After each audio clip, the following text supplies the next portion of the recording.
Hello students, कैसे हैं आप सब लोग। बच्चों, जैसे कि मैंने आप लोगों को पहले भी बताया था कि रियल नंबर्स के हमारे टोटल 9 लेक्चर रिकॉर्ड हो गए थे।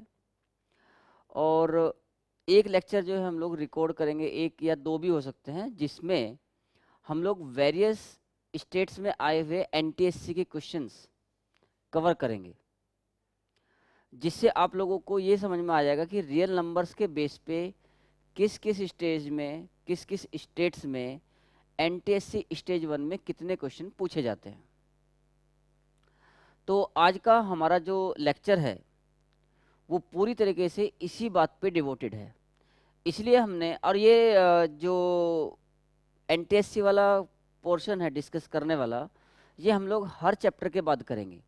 मतलब जब हमारे किसी भी चैप्टर का लेक्चर्स कंप्लीट हो जाया करेंगे तो हम एक एनटीएससी कॉर्नर के नाम से एक लेक्चर रिकॉर्ड करेंगे, जिसमें उस पर्टिकुलर चैप्टर के वेरियस स्टेट्स में एनटीएससी स्टेज 1 में आए हुए क्वेश्चंस को कवर करेंगे। इससे आपको हेल्प मिलेगी कि भाई किस तरीके से क्वेश्चंस या किस प्रकार के क्वेश्चन उस पर्टिकुलर चैप्टर से एनटीएससी स्टेज 1 में पूछे जाते हैं और उनको सोल्व करने की अप्रोच क्या हो सकती है। कई बार आप लोग देखेंगे कि ये जो ट्रेडिशनल अप्रोच थी क्वेश्चंस को सोल्व करने की, उन अप्रोचेस में और एनटीएससी में आए हुए क्वेश्चंस की अप्रोचेस में डिफरेंस होता है, जो कि ट्रेडिशनल क्वेश्चंस को सोल्व करते वक्त हम लोग कवर अप नहीं कर पाते हैं। कई बार ऐसी कई सारे क्वेश्चंस होते हैं, जिस प्रकार के क्वेश्चन एनटीएससी में पूछे जाते हैं वो हमने रेगुलर कोर्स में नहीं लिए होते हैं। इसलिए आप सभी बच्चे इन सारे क्वेश्चंस को जो भी हर चैप्टर के बाद बनेंगे उनको बहुत ध्यान से देखो। हर क्वेश्चन का सोल्यूशन प्रॉपर पहले आप लोग कोशिश करो कि अपने आप से सोल्व करो, और फिर हमारी अप्रोच देखो कि भाई हमने किस तरीके से किया है। ऐसा जरूरी नहीं है कि जो हम लोग सोल्व करेंगे या मैं सोल्व करने वाला हूँ वही बेस्ट अप्रोच होगी, but that will be a good approach, क्योंकि मुझे मालूम है कि बच्चे जो है टीचर से होशियार हो ही जाते हैं पढ़ते पढ़ते। तो बहुत बार ऐसा होगा कि आपके पास मुझसे बेटर अप्रोच हो सकती है, उसमें कोई बात नहीं है, और एक टीचर के लिए इससे खुशी की बात कोई हो भी नहीं सकती कि उसके स्टूडेंट के पास उससे बेटर अप्रोच है किसी पर्टिकुलर प्रॉब्लम को सोल्व करने की। ठीक है, क्योंकि अगर टीचर से बेटर अप्रोच बच्चे की नहीं बन पाई तो टीचर का पढ़ाने का फायदा क्या है। ठीक है, तो ये आप समझ रहे होगे सब लोग कि मैं क्या कहना चाह रहा हूँ।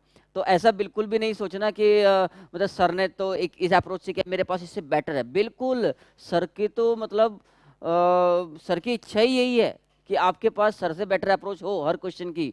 ठीक है, तो चलिए आज का एनटीएससी कॉर्नर जो है स्टार्ट करते हैं with the chapter real numbers. और इसमें सबसे पहले हमने ये जो 5 क्वेश्चन आपके सामने हैं, ये 5 क्वेश्चन राजस्थान एनटीएससी स्टेज 1 से उठाए हैं। इसके बाद हम एमपी, बिहार, दिल्ली, महाराष्ट्र, सारे जितने मैक्सिमम कवर अप कर सकते हैं, करीबन करीबन इस चैप्टर में हम 30-31 क्वेश्चन सोल्व करेंगे आपके लिए, ताकि आपको एक आइडिया मिल जाए, एक इंसाइट मिल जाए कि किस प्रकार के क्वेश्चन इसमें पूछे जाते हैं। राइट, तो चलिए स्टार्ट करते हैं। पहला question, if 2 to the power x equal to 4 to the power y equal to 8 to the power z and 1 upon 2x plus 1 upon 4y plus 1 upon 6z equal to 24/7 then find z।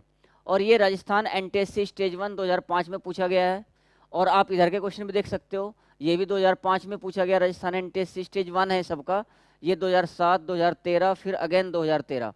तो ये 5 question जो हैं Rajasthan NTSC के हैं, जो कि इस chapter से, इसके बाद भी इस चैप्टर से क्वेश्चन पूछे गए हैं, लेकिन मैंने ईयर्स मेंशन कर दिए कि आपको एक आइडिया लगे कि किस प्रकार के क्वेश्चन पूछे जाते हैं। ठीक है, चलिए पहला क्वेश्चन लेते हैं।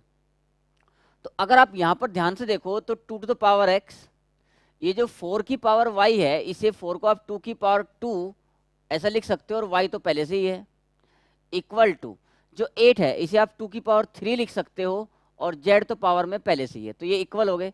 चूंकि ये सभी 2 की पावर्स में है, इसका मतलब ये हुआ बच्चों कि x is equal to 2y है, इज इक्वल टू 3z है। क्वेश्चन में आपसे z की वैल्यू पूछी गई है, z की वैल्यू। राइट, तो देखो ध्यान से देखना, और हमें एक इंफॉर्मेशन और गिवन है कि 1/2x plus 1/4y plus 1/6z equal to 24/7। तो आप चाहो तो इसको थोड़े समय के लिए k मान लो, क्योंकि x equal to 2y equal to 3z सब k के बराबर है। तो इसका मतलब ये हुआ कि अगर अलग अलग देखें तो x इक्वल टू के है, y की जो वैल्यू है वो k/2 हो जाएगी, और z की जो वैल्यू है वो k/3 हो जाएगी। ये तीन वैल्यूज हमारे पास हैं। ये तीनों वैल्यू उठा के 1/2x, ये हमें गिवन है, 1/2x plus 1/4y plus 1/6z is equal to 24/7। Values put करो तो 1 देखो x की वैल्यू क्या है, k है, तो ये 1/2k हो गया। 2y की वैल्यू भी k है, तो ये भी 1/2k हो गया। और 3z की वैल्यू भी k है, तो ये भी 1/2k हो गया, इज इक्वल टू 24/7। देखो ये पूरा पूरा 1/2k 1/2k 1/2k, एक एप्पल मान लो इसको, एक एप्पल, 3 एप्पल हो गए, तो 3/2k इज इक्वल टू 24/7। 3 8 जा 24, तो 16k equal to 7, cross multiply किया तो k की वैल्यू बच्चों हमारे पास क्या आ गई, 7/16, k की वैल्यू आ गई। अब अगर हमें k मिल गया है तो, लेकिन क्वेश्चन में पूछा गया था z, तो z इक्वल टू क्या है, 1/3 इंटू के। यहां से देखो z की वैल्यू k/3 है, तो 1/3 इंटू k की वैल्यू कितनी आई है, 7/16, तो कुल मिला के z की जो वैल्यू आ गई 7/48। ये आपके इस क्वेश्चन का आंसर हो गया। ठीक है, तो मतलब इस क्वेश्चन में हमने क्या सीखा कि जब भी कभी ऐसे पावर्स दे रखे हो तो आप ये देखो कि क्या किसी एक कॉमन नंबर की पावर में उनको रख के इक्वेट किया जा सकता है। बस अगर आपको ये बात क्लिक कर गई तो आप इस क्वेश्चन को आसानी से कर सकते थे। अब आ जाओ क्वेश्चन नंबर 2 में। क्वेश्चन नंबर 2 आप देख सकते हैं बोर्ड पे लिखा हुआ है। आप चाहें तो पहले इसको वीडियो को पॉज करके यहाँ पर और अपने आप से इसको अटेम्प्ट कर सकते हो, नहीं तो हम तो कंटिन्यू कर ही रहे हैं भाई, है ना। देखो क्वेश्चन नंबर 2 क्या है, a/b की power x-1 equal to b/a की पावर x-3। देखो अगर दोनों साइड में बेस सेम होता, a/b होता, तो हम दोनों साइड से पावर्स को इक्वेट कर सकते थे। अगर बेस सेम नहीं है तो पावर्स इक्वेट नहीं की जा सकती। इसलिए क्या करेंगे, देखो आपको मालूम है कि जो b/a है, b/a, इसे आप 1/a/b ऐसा लिख सकते हो, 1/a/b, क्योंकि ये b ऊपर चला जाएगा, और इसे आप a/b की पावर -1 भी लिख सकते हो, ये आपको मालूम है। तो अब जो क्वेश्चन में गिवन है उसको देखो, a/b to the power x-1 is equal to, जो b/a है, b/a की जगह हमने लिख लिया a/b टू द पावर -1, और इसकी पावर x-3 पहले से ही गिवन है, तो a/b to the power x-1 equal to, इस -1 की यहां मल्टीप्लाई होगी इसमें, तो ये क्या बन जाएगा, a/b to the power -x+3। जब -1 की इसके साथ मल्टीप्लाई करोगे तो -x+3 हो जाएगा। और यहां पर हमने कौन सा रूल लिया है कि अगर a की power m to the power n ऐसा लिखा है तो this is equal to a to the power mn। ये आप लोगों ने इंडिसेस में पढ़ा होगा। अब चूंकि दोनों साइड में बेस सेम हो चुके हैं, पावर्स कैन बी इक्वेटेड, तो this imply that x-1 is equal to -x+3। So 2x is equal to 4 means x is equal to 2। अब x इक्वल टू 2 इसका आंसर सही है कि गलत है, ये भी आप वेरीफाई कर सकते हो। देखो अगर x इक्वल टू 2 लेते हो तो a/b की पावर 1 बन जाएगा लेफ्ट हैंड साइड, और b/a की पावर -1 बन जाएगा, और b/a की पावर -1 तो a/b होता है। इसका मतलब x इक्वल टू 2 हमारा करेक्ट आंसर है। तो ये आपका NTSC स्टेज 1 2005 राजस्थान में पूछा गया था। अब क्वेश्चन नंबर 3 पे आ जाओ। क्वेश्चन नंबर 3 में क्या दिया गया है, if a to the power x equal to b, b to the power y equal to c and c to the power z equal to a। ठीक है, तो मैं फिर से एक बात आपको बोलूंगा यहां पर कि देखो अभी अभी जो मैंने रूल बताया था उसी को फॉलो करेंगे कि अगर a की power m to the power n है तो इसे आप a की पावर m इंटू n लिख सकते हो। ठीक है, तो देखो हमें क्या गिवन है, क्या गिवन है, a to the power x is equal to b, b to the power y is equal to c and c to the power z is equal to a, ये हमें गिवन है। इसमें दोनों side की power y कर दो, तो a to the power x की power y is equal to b to the power y। जैसे दोनों साइड का स्क्वायर करते हैं, क्यूब करते हैं, ऐसे ही हमने इसकी दोनों साइड की पावर y कर दी। तो ये जो है ये बन गया a to the power x y, और b की पावर y की वैल्यू क्या है बच्चों, c है, तो a to the power x y equal to c। अब क्या करो, दोनों साइड की पावर z कर दो, तो a to the power x y ये तो पहले से ही है, इसकी पावर z कर दिया, तो equal to c to the power z हो गया। फिर से यही रूल लगा, a की पावर m n, a की पावर m इंटू n होता है, तो a टू द पावर ये बन गया x y z, और ये बन गया c की पावर z की वैल्यू क्या है a को आप a की पावर 1 लिख सकते हो। दोनों साइड में बेस a है तो powers will be equated and hence what we get x y z is equal to 1, x y z की वैल्यू 1 आ गई। ये आपका क्वेश्चन नंबर 3 भी हो गया और 2 भी कंप्लीट हो गया। आगे समझ में। क्वेश्चन नंबर 4 देखो, क्वेश्चन नंबर 4, क्वेश्चन नंबर 4 में केवल इतना सा बोला गया है कि भाई ये एक एक्सप्रेशन आपको दिया है 5 अपॉन √3 माइनस √5, तो इसका जो डिनोमिनेटर है उसको रैशनलाइज करो। रैशनलाइज करने का मतलब डिनोमिनेटर को कि उस डिनोमिनेटर में एक रैशनल नंबर आना चाहिए, इरेशनल नहीं बचना चाहिए।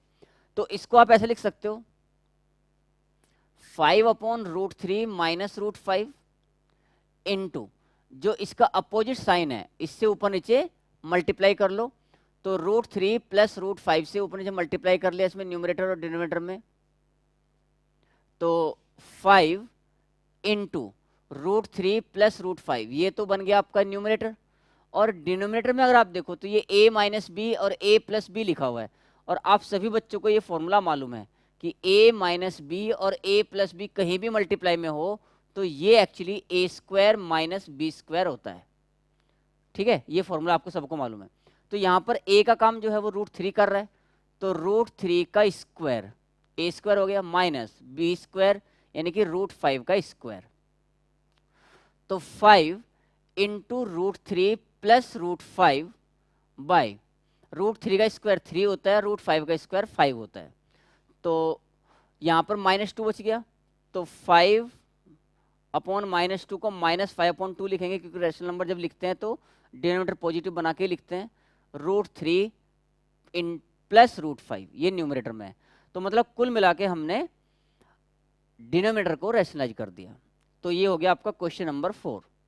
क्वेश्चन नंबर 5 देखो कितना आसान क्वेश्चन पूछा गया था, लेकिन इसके लिए भी आपको ये रूल पता होना चाहिए कि भाई अगर आप a की पावर m इंटू a की पावर n करते हो यानी कि बेस सेम रहा तो पावर्स जो है वो ऐड हो जाती हैं, लेकिन अगर आप a की पावर m को a की पावर n से डिवाइड करते हो तो ये a की पावर m माइनस n होता है, यानी कि ऊपर जाके पावर घट जाती है।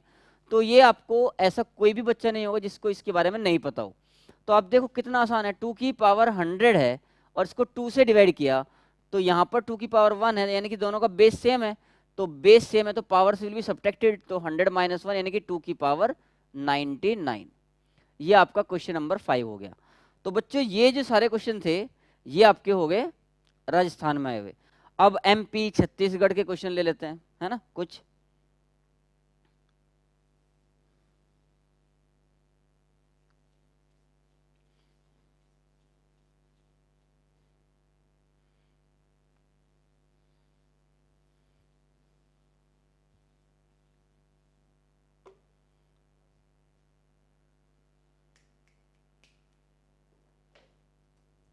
पूछ तो बच्चों नेक्स्ट क्वेश्चन लेते हैं अब। Number of zeros in the product of the number दिया है 5 into 10 into 25 into 40 into 50 into 55 into 65 into 125 into 80, और ये क्वेश्चन आपका पूछा गया है MP में 2013 में स्टेज 1 में। ये क्वेश्चन एमपी में पूछा गया, एमपी एनटीएससी स्टेज 1 2013। ठीक है, उसके बाद गुजरात एनटीएससी, चंडीगढ़ एनटीएससी, फिर गुजरात, फिर राजस्थान। ठीक है, इस तरीके से हमने 5 क्वेश्चन और लिए हैं इसमें। तो देखो पहले इस क्वेश्चन को फोकस करते हैं, number of zeros in the product. तो जब इतना बड़ा नंबर्स दे देते हैं मल्टीप्लाई करने के लिए, कई बच्चों के मन में ये आता है कि इतने नंबर के मल्टीप्लाई करके बाद में देखेंगे कि जीरो कितनी जीरो आ रही हैं। नहीं, ऐसा नहीं है, इसकी जरूरत ही नहीं है। आपको सबसे पहले तो ये देखना है कि जो क्वेश्चन में ऑलरेडी नंबर आपको दे रखे हैं उसमें कितनी जीरोज हैं, एक तो वो कर लो अलग। दूसरा आप ये देखो कि 5 और 2 के कितने पेयर बनते हैं।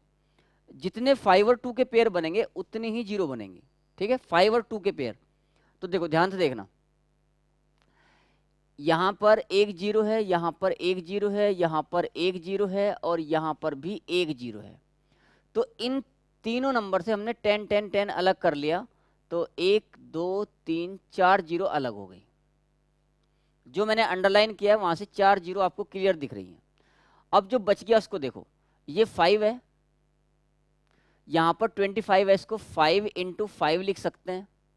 यहां पर 4 बचा था तो इसको 2 इंटू 2 लिखा।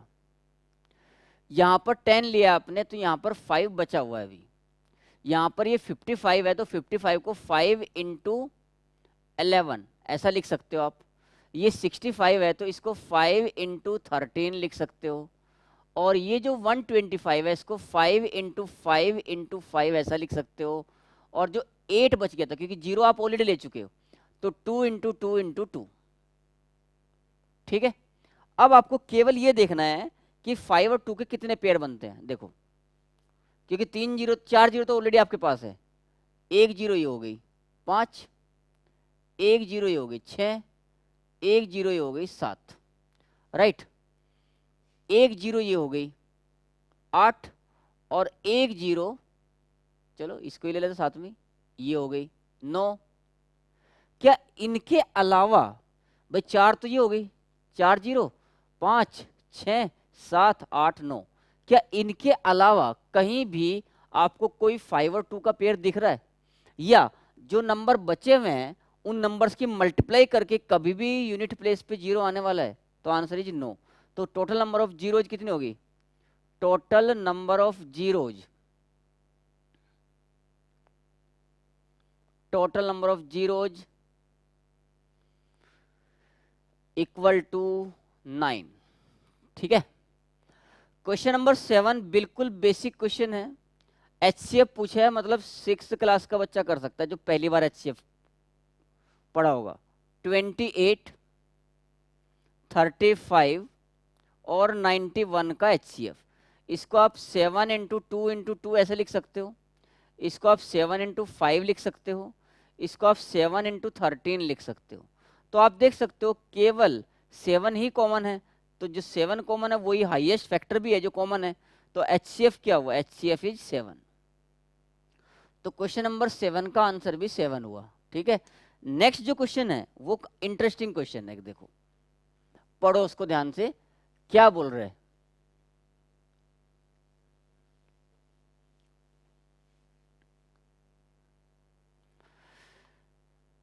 Which real number lies between 2 and 2.5? और आपको 4 ऑप्शन दिए गए हैं, तो यहां पर आपको ऑप्शन से चलना पड़ेगा। मतलब ये क्वेश्चन ऐसा है जिसको हमें ऑप्शन से सॉल्व करना पड़ेगा। हमें ये बताना है कि इनमें से कौन सा रियल नंबर 2 और 2.5 के बीच में लाई करता है। 2 से 2.5 के बीच में लाई करने वाला रियल नंबर। अगर हम ऑप्शन ए की बात करें, देखो 11 जो है वो 9 से बड़ा होता है। ऑप्शन ए की बात कर रहे हैं, 11 जो है 9 से बड़ा होता है। इसका मतलब ये हुआ कि रूट 11 रूट 9 से बड़ा होगा। बच्चों अगर कोई पॉजिटिव नंबर 1 से बड़ा है, ठीक है, दो पॉजिटिव नंबर है मान लो 1 से बड़े, तो जो बड़ा नंबर होगा उसका स्क्वायर रूट ही बड़ा होगा। लेकिन अगर दो नंबर 1 से छोटे हैं, पॉजिटिव नंबर 1 से छोटे हैं, तो जो नंबर छोटा है ना उसका स्क्वायर रूट बड़ा होता है, ये ध्यान रखना। तो √11 ग्रेटर देन √9, इसका मतलब √11 इज, √9 कितना होता है 3, तो √11 जो है वो 3 से बड़ा है। इसका मतलब ये हो गया कि जो √11 है वो तो 2 और 2.5 के बीच में नहीं आता। अब ऑप्शन बी पे आ जाओ। ऑप्शन बी, ऑप्शन बी जो है वो √8 है, √8। √8 को आप ऐसे लिख सकते हो, √4 × 2, 4 का स्क्वायर रूट तो 2 आ गया, तो ये बन गया 2√2। तो 2√2 मतलब 2 × √2, तो 2 × √2 की वैल्यू बच्चों अप्रोक्सीमेटली 1.414 होती है, अप्रोक्सीमेट। यानी कि अगर आप इसकी मल्टीप्लाई करो तो ये आएगा 2 4 जा 8, 2 1 जा 2, 2 4 जा 8 और 2 1 जा 2, यानी कि 2.828 के अप्रोक्सीमेट इसकी वैल्यू आएगी। जबकि क्वेश्चन में हमसे ये पूछा गया था कि 2 और 2.5 के बीच का नंबर कौन सा है। तो मतलब ना तो ए हुआ ना बी हुआ। अब सी पे आते हैं। सी, 7 की पावर 1/3। देखो 7 इज लेस देन 8, ये आपको पता है। 8 क्यों लिया? क्योंकि इसका क्यूब रूट हम निकाल सकते हैं जो 7 के क्लोज है। तो 7 लेस देन 8, तो अगर मैं दोनों साइड का क्यूब रूट लूं तो 7 का cube root is less than 8 का क्यूब रूट। तो 7 का क्यूब रूट जो है, cube root of 7 is less than 8 का क्यूब रूट होता है 2, क्योंकि 2 की पावर 3 इज 8। तो हमने क्या देखा, जो क्यूब रूट ऑफ 7 है वो लेस देन 2 आया। इसका मतलब वो भी 2 और 2.5 के बीच में नहीं है। तो अब आप सोच रहे होंगे कि अब तो ऑप्शन ही एक बचा, तो यही आंसर होगा, होना ही चाहिए। पर फिर भी चेक कर लो, चेक करने में कोई बुराई नहीं है। देखो डी जो ऑप्शन है वो है क्यूब रूट ऑफ 9। तो क्यूब रूट ऑफ 9, 9 जो है वो 8 से बड़ा होता है। जब आप दोनों साइड का क्यूब रूट लोगे तो 9 की पावर 1/3, क्यूब रूट का मतलब पावर 1/3 होता है, इज ग्रेटर देन 8 की पावर 1/3। तो cube root of 9 is greater than 2। और 2.5 का जो क्यूब होता है वो 9 से बहुत बड़ा होता है। इसका मतलब ये हो गया कि 9 जो है वो कहीं भी लाई करेगा, लेकिन 2 और 2.5 के बीच में ही लाई करेगा। तो ये आपका फाइनल आंसर हो गया डी। तो जो नंबर 2 और 2.5 के बीच में लाई कर रहा है वो है डी। क्वेश्चन नंबर 9 देखिए। क्वेश्चन नंबर 9 में क्या बोला गया, which of the time expression is right for the fraction 1/4। Time expression बोला, टाइम एक्सप्रेशन, क्वेश्चन को ध्यान से पढ़ो। तो टाइम एक्सप्रेशन मतलब 1 आवर यानी कि 60 मिनट्स की बात कर रहा है, 60 मिनट। तो 60 मिनट का 1/4 कितना होगा, 15 मिनट। 1/2 बोल देता तो आधा घंटा हो जाता है यानी कि 30 मिनट। 3/4 बोल देता है यानी कि पौन घंटा, पौने 1 घंटा यानी कि 45 मिनट। तो यहाँ पर 1/4 बोला है, इसका मतलब इसका आंसर 15 मिनट होगा। 10th क्वेश्चन, मतलब इससे इजी क्वेश्चन हो ही नहीं सकता। HCF of any 2 prime numbers. बच्चों आप सबको मालूम है कि कोई भी 2 प्राइम नंबर हमेशा को प्राइम होती है, यानी कि रिलेटिवली प्राइम होती है, यानी कि उनका HCF हमेशा 1 होता है। क्योंकि प्राइम नंबर्स के 2 ही फैक्टर होते हैं, एक 1 होता है, एक इटसेल्फ होता है। तो जो 2 डिस्टिंक्ट प्राइम नंबर्स हुए ए और बी, उन दोनों में 1 के अलावा कुछ और कॉमन आ ही नहीं सकता। इसका मतलब 1 ही उनका HCF होगा। तो इसका जो 10th का आंसर है वो आप ऐसे लिख सकते हो कि वे since any 2 prime numbers, since any 2 prime numbers, any 2 prime numbers are always relatively prime। ये मैंने आपको इस चैप्टर की शुरुआत में बताई थी डेफिनेशन, रिलेटिवली प्राइम। और रिलेटिवली प्राइम को हम और को प्राइम भी बोलते हैं, को prime. So HCF of any 2 prime numbers is always 1, तो HCF of A and B will be equal to 1। तो ये आपका क्वेश्चन नंबर 10 हो गया। उम्मीद है आपको यहाँ तक के सारे क्वेश्चन अच्छे समझ में आ गए होंगे। अब हम कुछ और स्टेट्स के क्वेश्चन उठाते हैं, जैसे दिल्ली की तरफ बढ़ते हैं, गुजरात है ना, हरियाणा। गुजरात ऑलरेडी कवर कर लिया, दिल्ली और हरियाणा की तरफ बढ़ते हैं। तो 5 क्वेश्चन और लेते हैं नेक्स्ट, ठीक है।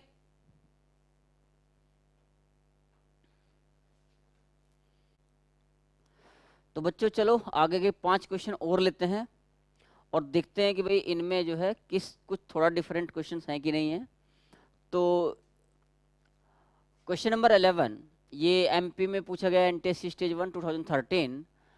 A farmer divides his herd of X cows among his 4 sons such that first son gets 1/2 of the herd, the second son gets 1/4, the third son gets 1/5, and the fourth son gets 7 cows. Then the value of X is। एक कोई किसान है, वो उसके पास बहुत सारी गायें हैं। हर्ड का मतलब होता है ग्रुप ऑफ एनिमल्स जो पालतू होते हैं। तो उसके पास बहुत सारी मतलब एक्स काउज है, एक्स बोल ही दिया उसने। उनमें उन एक्स काउज को वो अपने 4 बेटों में डिस्ट्रीब्यूट करता है, बांटता है। पहला जो लड़का है उसको आधी मतलब हाफ आधी काउज मिलती हैं, टोटल एक्स का x/2 मिलता है मतलब। सेकेंड वाले को 1/4 मिलता है, एक्स का 1/4। थर्ड को 1/5 मिलता है और फोर्थ को 7 काउज मिलती हैं। तो अकॉर्डिंग टू द क्वेश्चन, देखो ध्यान से, बहुत आसान क्वेश्चन है। एक्स की वैल्यू पूछिए, एक्स का हाफ एक बंदे को मिला, पहले वाले लड़के को। एक्स का 1/4 यानी कि x/4 दूसरे को मिला। एक्स का 1/5 यानी कि x/5 तीसरे को मिला।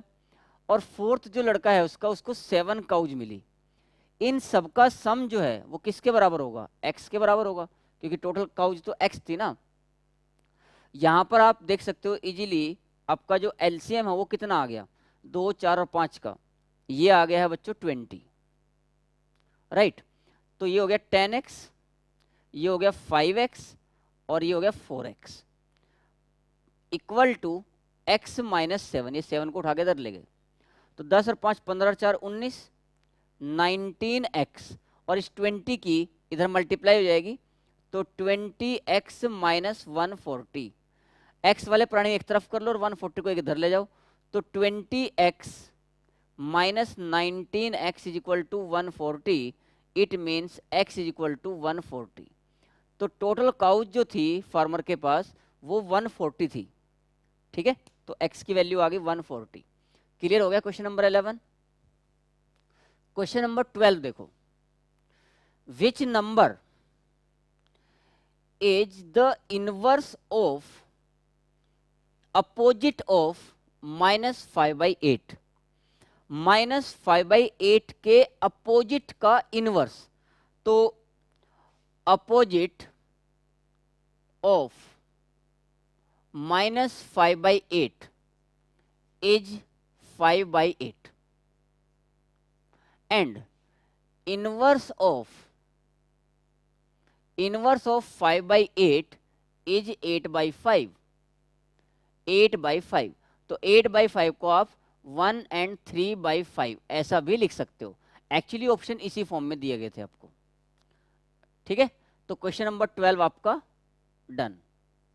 क्वेश्चन नंबर 13 देखो, 13, if x is equal to 4th root of 16 plus 4th root of 625 then find x। देखो 16 का हम लिख सकते हैं बच्चों 2 की पावर 4 का 4th रूट का मतलब होता है 1/4, और जो 1 वो 625 है इसको लिख सकते हैं आप 5 की पावर 4, और 4th रूट का मतलब हो गया 1/4। और अभी आज ही हमने लेक्चर में a की पावर m इंटू एन जो है वो a की पावर m इंटू एन होता है। ये रूल कई क्वेश्चंस में अप्लाई किया है, तो यहाँ भी वैसे ही हो रहा है। ये क्या हो जाएगा 2 की पावर 4 इंटू 1/4, भाई इसकी मल्टीप्लाई हो गई, प्लस 5 की पावर 4 इंटू 1/4। तो यहाँ भी 4 से 4 कैंसिल और यहाँ भी, तो यहाँ पर आपके पास बचा 2 की पावर 1 और ये बचा 5 की पावर 1, यानी कि कुल मिला के x is equal to 7। x equal to 7। Question number 12 भी डन हो गया, 13 भी हो गया। 14 पे आ जाओ। 14 में क्या बोला गया है, फाइंड HCF ऑफ 6/5, 4/15 एंड 2/5। ये एक अच्छा क्वेश्चन है, क्योंकि जनरली बच्चों को फ्रैक्शंस में HCF और एलसीएम लेने में दिक्कत जाती है। आप लोगों ने इंटीजर्स के HCF, LCM, Euclid division lemma, Euclid division algorithm ये सब पढ़े हैं, फ्रैक्शंस के नहीं पढ़े, लेकिन वो सीखो। इसमें तो HCF पूछा है, वो मैं बता रहा हूँ, और इसके साथ साथ ही फ्रैक्शंस का एलसीएम कैसे लेते हैं वो भी मैं यहीं पर बता दूंगा आपको, ठीक है। तो ये पॉइंट आप नोट करके रखना अपने नोटबुक में। क्वेश्चन नंबर 4 देखो, अगर आपको फ्रैक्शन दी गए हों, तो जैसे यहां पर दे रखा है 6/5, 4/15 और 2/5, और आपको उनका HCF फाइंड करना है। तो सबसे पहला काम आपको क्या करना है, उन जितने भी फ्रैक्शंस आपको दिए गए उन सबका डिनोमिनेटर सेम बना लो। डिनोमिनेटर सेम बनाने के बाद जब आप HCF लोगे तो डिनोमिनेटर तो वही रहेगा, तो केवल HCF आपको न्यूमरेटर का लेना है, ठीक है। देखो, तो यहाँ पर 5, 15, 5 इनका जो एलसीएम है एक तरीके से देखा जाए तो 15 है, तो डिनोमिनेटर सेम बनाने के लिए मुझे क्या करना पड़ेगा, 15 बनाना है सब में। तो 6/5 में 3/3 से मल्टीप्लाई डिवाइड कर लिया, तो 3 से ऊपर मल्टीप्लाई 3 से नीचे, तो 18/15 हो गई है। 4/15 में तो कुछ करने की जरूरत ही नहीं है, तो 1/1 ही रहेगा, तो ये 4/15 हो गया। और 2/5 में 2/5 इंटू 3/3 करना पड़ेगा, तो ये 6/15 हो गया। तो HCF of 6/5, 4/15 and 2/5 is equal to HCF of किसका, 6/5 की जगह लिख सकते हैं 18/15, 4/15 और 6/15। तो 15 तो एज इट इज, और 18, 4 और 6 में जो HCF है वो है 2, तो इसका आंसर क्या आ गया, 2/15, ठीक है। अब यहां पर एक बात आप लोग नोट कर सकते हो,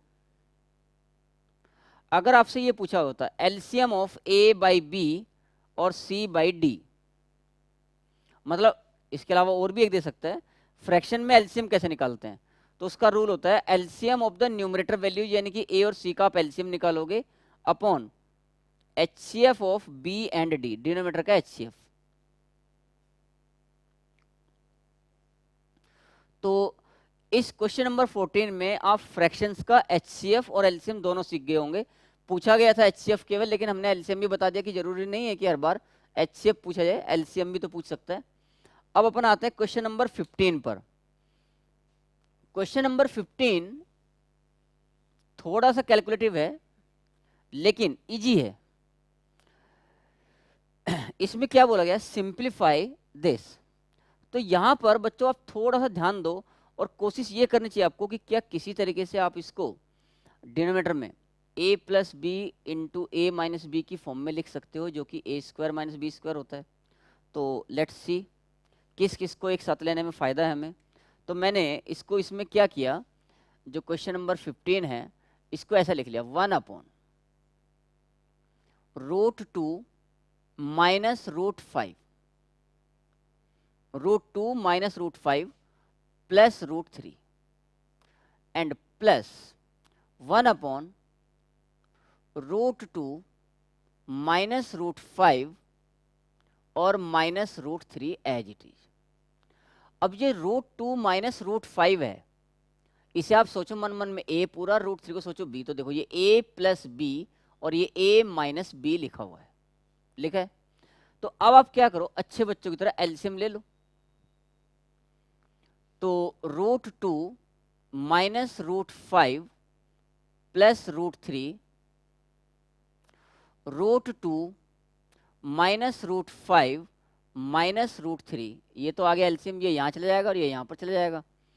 तो √2 minus √5 minus √3 plus √2 minus √5 plus √3, तो √3 से √3 का कल्याण हो गया, राइट।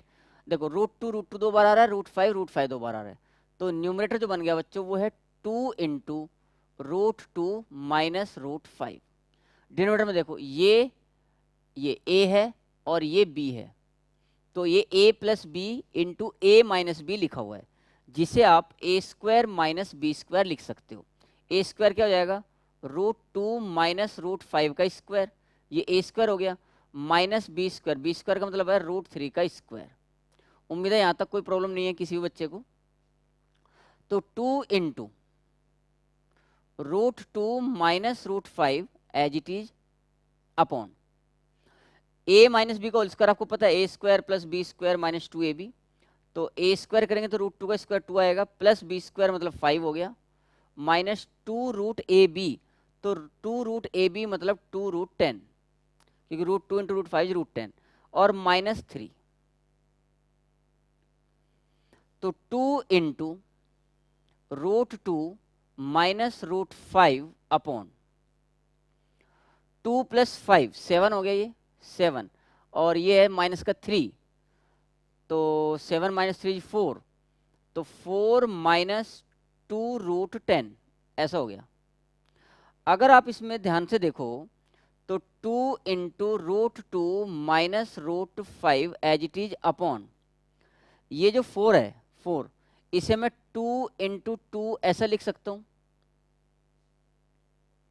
4 को, और ये जो 2 है इसे √2 इंटू √2 ऐसा भी लिख सकता हूं, मतलब मैंने 4 को 2 इंटू √2 इंटू √2 लिख लिया, माइनस 2 इंटू जो √10 है इसको √5 इंटू √2 ही रखा, तो आप देख सकते हो 2√2 यहाँ भी है और 2√2 यहाँ भी है, तो 2 इंटू √2 माइनस √5 अपॉन 2√2 कॉमन आ गया, 2√2, जब 2√2 कॉमन आ गया तो ये √2 माइनस √5 बचा, √2 माइनस √5 ये कैंसिल हो गया, 2 से 2 कैंसिल हो गया, तो कुल मिला के इस क्वेश्चन का आंसर आपका आ गया 1/√2। तो इस क्वेश्चन में हमने थोड़ा सा बच्चे एक बात सीखी कि कोई कोई क्वेश्चन, जैसे अभी तक ज़्यादातर क्वेश्चन जो है ना बहुत लेस कैलकुलेटिव थे, ट्रिकी थे थोड़े, लेकिन अगर आपकी स्पीड प्रॉपर है तो आप उनको बहुत जल्दी आंसर पे पहुंच पा रहे थे। किसी किसी क्वेश्चन में आपको कैलकुलेशन का ध्यान देना पड़ सकता है, जैसे कि ये क्वेश्चन था, इसमें आपका 1 मिनट से ज़्यादा लग सकता है, जबकि आपको ऑन एन एवरेज 1 मिनट से पहले क्वेश्चन सोल्व करना होता है एनटीएससी के स्टेज 1 के पेपर में।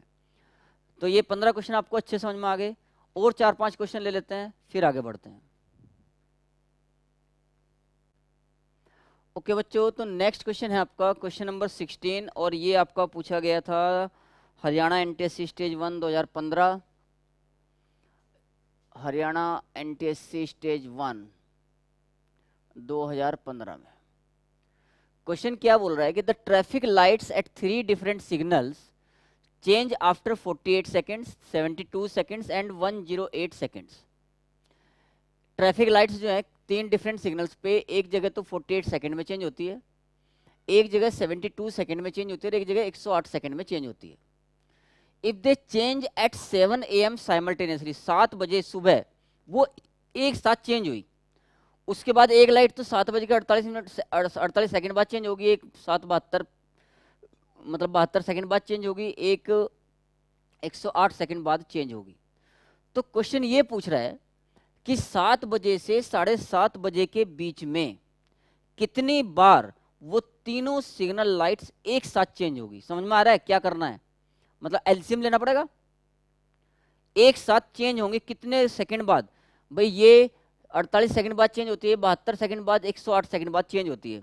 तो पहले हमें इन तीनों नंबर्स का एलसीएम ले लेना चाहिए, ताकि मुझे ये पता लग जाए कि वो अगली बार कितने सेकंड्स के बाद साइमल्टेनियसली चेंज होंगी। तो सबसे पहले आप 48, 72 और 108 का एलसीएम ले लो।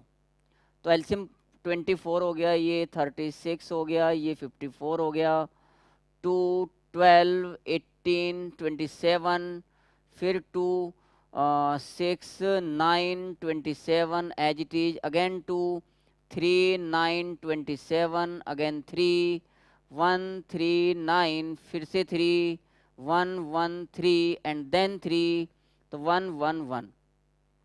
तो इनका जो एलसीएम आया, एलसीएम ऑफ किसका, 48, 72 और 108 का जो एलसीएम आया वो क्या आ गया? 2 3 4, 4 बार तो 2 है, तो 2 की पावर 4 इंटू 3 जो है 3 बार आया, 3 की पावर 3, तो 16 इंटू 27, 16 सत्ते 112, 16 दूनी 32, 32 और 11, 32 और 11 43, 432 सेकंड के बाद, 432 सेकंड के बाद ये वापस से तीनों एक साथ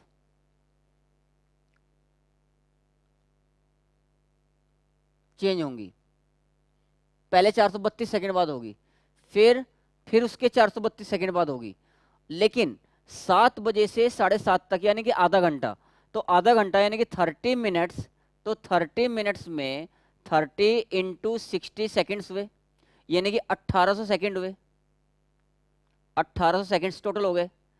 अब वो एक बार चेंज होती है 432 सेकेंड में, ठीक है, तो 864 सेकेंड में 2 बार साइमल्टेनियसली चेंज होंगी।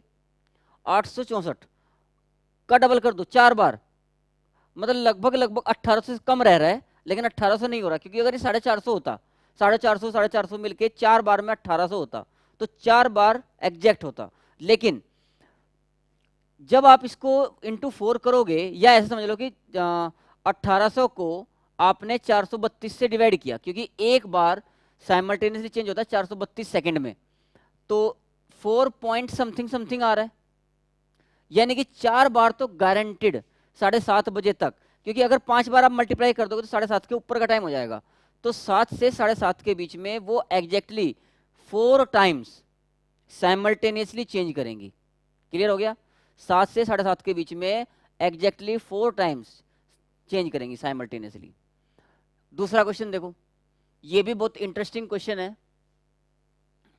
एक बंदा है जिसका नाम है राज, ठीक है, राज का नाम तो तुम लोगों ने सुना ही होगा बच्चों, अक्सर मूवीज में ये नाम आता ही है, लेकिन ऐसा नहीं है, ये वास्तव में भी हो सकते हैं नाम, ऐसा कोई जरूरी नहीं है कि मूवी में ही आए। तो राज नाम का कोई बंदा है और वो फर्स्ट 200 नेचुरल नंबर्स टाइप करना चाहता है, फर्स्ट 200 नेचुरल नंबर्स टाइप करना चाहता है, तो उसको की जो है वो कितनी बार प्रेस करनी पड़ेगी 200 नेचुरल नंबर्स को लिखने के लिए, ये है क्वेश्चन। तो देखो भाई, सबसे पहले 1 to 9, 1 to 9 में 200 नेचुरल नंबर्स बोला है, इसलिए 1 से स्टार्ट किया, तो 1 to 9 में 9 बार हुआ, क्योंकि 1 फिर 2 फिर 3 फिर 4 फिर 5 फिर 6 7 8 9, तो 9 बार प्रेस करेंगे तो 1 से 9 तक के नेचुरल नंबर लिखे जाएंगे। अब बात आती है 10 से लेके और 99 तक, ये टोटल कितने नंबर्स हैं, ये टोटल नंबर्स कितने हैं? ये 90 नंबर्स हैं, 90, 10 to 99 तक, और हर एक नंबर में 2-2 डिजिट हैं, तो एक डिजिट तो एक ही बार टाइप होता है, तो 2 डिजिट के लिए यानी कि इस नंबर को 10 को लिखने के लिए 2 बार प्रेस करना पड़ेगा, 1 0, फिर 11 लिखेंगे तो 1 1, समझे? तो ये टोटल 90 नंबर्स हैं, और हर बार एक को नंबर को टाइप करने के लिए 2 बार प्रेस करना पड़ता है, तो 180 बार 180 टाइम्स आपको की प्रेस करनी पड़ेगी। अब आ जाओ आप 100 पे, 100 से लेके 200 तक, इनमें हर नंबर में 3 डिजिट हैं, और टोटल कितने हैं ये 200 से 100 तक के, यानी कि 101 है, ये 101, ठीक है, टोटल 101 है। अब 101 नंबर सर, 101 में हर नंबर में 3 डिजिट हैं, तो यानी कि कितनी बार की प्रेस करनी पड़ेगी? 303 बार, तो 303 बार 3 डिजिट के नंबर टाइप होंगे, एक मतलब 303 बार की प्रेस करनी पड़ेगी 100 से 200 तक के नंबर टाइप करने के लिए, 10 से 99 तक के नंबर्स को टाइप करने के लिए 180 बार की प्रेस करनी पड़ेगी, और 1 से 9 तक के नंबर को टाइप करने के लिए 9 बार की प्रेस करनी पड़ेगी। तो टोटल कितना हो गया, जोड़ दो इनको, 9 और 3 12, 8 और 1 9, 1 और 3 4, 492 बार आपको की प्रेस करनी पड़ेगी, आपको नहीं, राज को करनी पड़ेगी, है ना, राज ने उठा रखा था ये काम, तो राज को 492 बार की प्रेस करनी पड़ेगी, तब जाके वो 200 तक के नंबर लिख पाएगा, नेचुरल नंबर। लास्ट क्वेश्चन देखो इस लेक्चर का 18th, इसमें बोला गया which of the following is the greatest. देखो एक नंबर है 100 की पावर 1/6, 100 की पावर 1/6, दूसरा नंबर है 12 की पावर 1/3, और तीसरा नंबर है 3 की पावर 1/2। तो जब भी कभी आपको ऐसे कंपेयर करना हो ना बच्चों, तो हमेशा डिनोमिनेटर सेम बना लो। तो 6, 3 और 2 का जो डिनोमिनेटर है आप वो 6 बना सकते हो। तो ये तो 100 की पावर 1/6 रहा।